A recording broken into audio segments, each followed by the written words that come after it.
লাখপতি হতে পারোনি, কোনো আফসোস করো না। একটা বিল্ডিং এর মালিক হতে পারোনি, কোনো দুঃখ করো না। তুমি একটা ফার্স্ট ক্লাস রেজাল্ট নাই তোমার, কোনো আফসোস করো না। তোমার একটা গাড়ি নাই, কোনো দুঃখ করো না। একটা মোটরসাইকেল থাকলে সুন্দরে চলতে পারতাম, নাই, কোনো দুঃখ করো না। লেখাইলা তাসাও আলা মা ফাতাকুম, যা ছুটে গেছে কখনো এর জন্য কোনো চিন্তাগ্রস্ত হইও না, হইলে লসে পড়বা।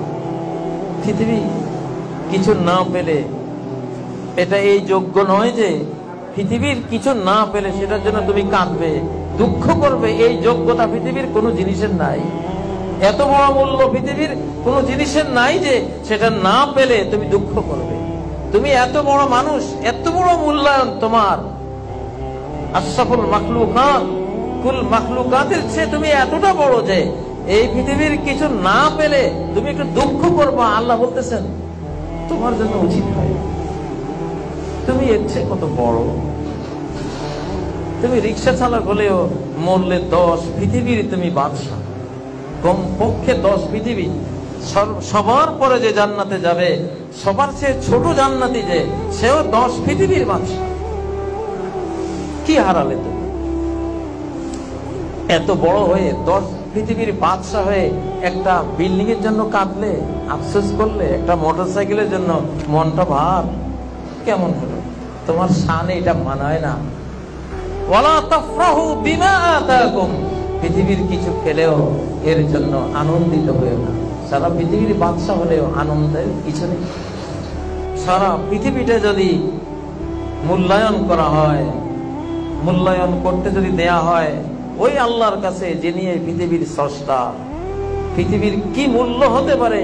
পৃথিবীর এক একটা বালুকণা থেকে এক একটা সোনার পাহাড় পর্যন্ত যার সৃষ্টি, সে আল্লাহকে যদি মূল্যায়ন করতে দেয়া হয়, পৃথিবীর মূল্য কত আল্লাহ তাআলা আপনি জানেন। নবীজির মাধ্যমে আল্লাহ জানিয়েছেন একটা মশার ডানার সমানও নয়। মশার ডানার কোনো মূল্য আছে? কোনো মূল্য নাই। মুসলিমরা জাহাজের মতো পানির উপরেই চলে, কিন্তু ভেতরে পানিকে প্রবেশ করতে দেয় না। আমরা দুনিয়ার উপরে চলব, দুনিয়ার ব্যবসা বাণিজ্য, দুনিয়ার সকল পাওয়ার নিয়ে চলব, কিন্তু দুনিয়াটা অন্তরের ভেতরে ঢুকতে দেব না, মোহগ্রস্ত হব না, দুনিয়ার জন্য পাগল পারা হব না। আপনার মনো জগতে পৃথিবীটা নাথিং থাকবে, দেহের জগতে পৃথিবী আছে, থাকো।